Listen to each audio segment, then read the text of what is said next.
መጽሐፍ ቅዱስም እንደሚነግረን ጳውሎስም እንደነገረን ወይም ደግሞ እንደሚናገረን ወንጌል ስለ ልጁ ነው። ወንጌል ስለ ልጁ ስለ ኢየሱስ ክርስቶስ ነው። ልጁ ኢየሱስ ክርስቶስ ማለት የእግዚአብሔር አብ ልጅ ነው እና መጽሐፍ ቅዱስ ሲናገር ኢየሱስ ክርስቶስ በምድር ላይ እንደ ሰውም በስጋ ተመላልሷል። ባገለገለባቸው ዘመናት በምሳሌ ያስተማራቸው አገልግሏል። ከዚያን የአባቱን ፍቃድ ሊፈጽም የሰውን ልጆች ሁሉ ሊያድን በመስቀል ላይ ሞቶልን ተንጠልጥሎናል። ይሄን ከማድረጉ በፊት ወደ ብሉይ ኪዳን ልውሰዳችሁ። በብሉይ ኪዳን ላይ በሙሴ ሥርዓትና በሙሴ ሕግ የሚደረጉ ነበሩ። ካህኑ የሚያደርጋቸው ሥርዓቶች ነበሩ። ካህኑ ወደ ቤተ መቅደስ ይገባል፣ ያንን ሥርዓት ይፈጽመዋል።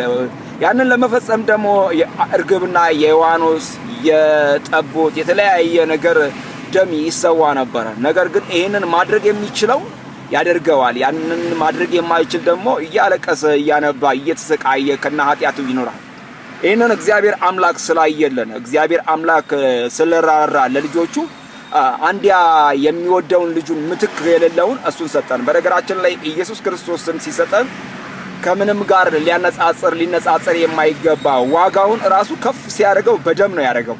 በደም ምክንያቱም አንድ ሰው ሲወድ የሆነ እስከ ተወሰነ ጊዜ ድረስ ሊወድ ይችላል፣ ግን እስከ ደም ጠብታ ድረስ አይወድም ማንም ቢወድ ማለት ነው። እግዚአብሔር አምላክ ግን ይሄንን በቀራንዮ መስቀል ላይ ለሁላችንም ሲል ልጁን ኢየሱስ ክርስቶስን ሰዋልን። በሱ ሞት እኛ ዳንን። ስለዚህ ይሄንን የምስራችሁን ወንጌል ዛሬም እነግራችኋለን። ተባረኩልን። ጌታ ለዘላለም ይባርካችሁ።